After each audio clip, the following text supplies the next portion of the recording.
As has often been the case in this campaign, Barack Obama delivered a speech that was exemplary in terms of political rhetoric. The takeaway phrase in this was, the choice in this election is not between regions or religions or genders. It's not about rich versus poor, young versus old, and it is not about black versus white.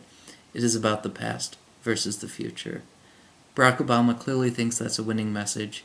This was the central point in a speech that was highly visible, and it's an argument that might well change the dynamics of the upcoming contest on what we're now stupidly calling Super Duper Tuesday.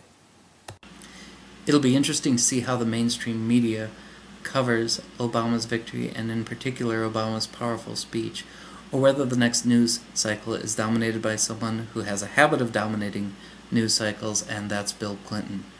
Bill Clinton managed to pull the focus away from his wife's campaign yet again with his comparison of Barack Obama to Jesse Jackson.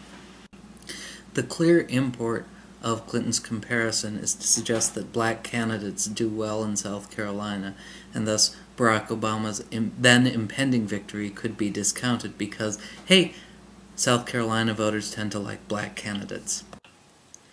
With that, I think we can close any further debate as to whether the Clinton campaign is actively injecting race as an issue into the 2008 Democratic primary season. They are doing it. Bill Clinton is doing it. Whether he is the designated attack dog for the Clinton campaign or just a loose cannon, this is unfortunate. It's especially unfortunate given the sharp contrast between Clinton's role in this campaign and the role his predecessors have tended to take in previous campaigns. Admittedly, he's in a difficult situation, being both a former president, and presidents have tended to maintain a kind of respectful silence as campaigns have unfolded.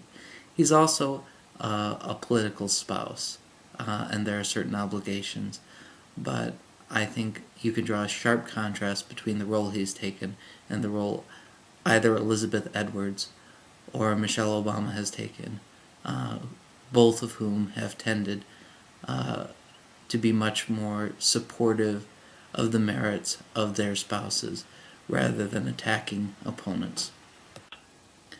There was a subtle but clear indication about just how close this race is by the way the Clinton camp conceded, and I'm using the term conceded loosely.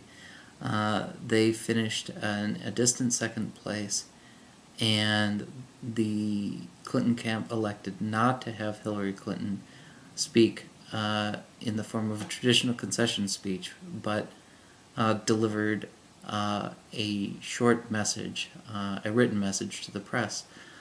That message said, among other things, on to Florida. Because Florida and Michigan jumped the gun and held primaries before February 5th, their delegates don't count, and there was an agreement among most Democrats not to campaign there. Now, as we saw in Michigan, Hillary Clinton's name ended up on the ballot despite that agreement, and that dynamic is playing out again in Florida. So essentially, Hillary Clinton is running uncontested in those states, and she wants those votes to count if the core message coming out of her, quote, concession to Barack Obama in the South Carolina primary is, now we're moving on to Florida. That's an indication of just how close this race has gotten. So that's how things look from a kitchen table in South Minneapolis. For The Uptake, this is John Logie.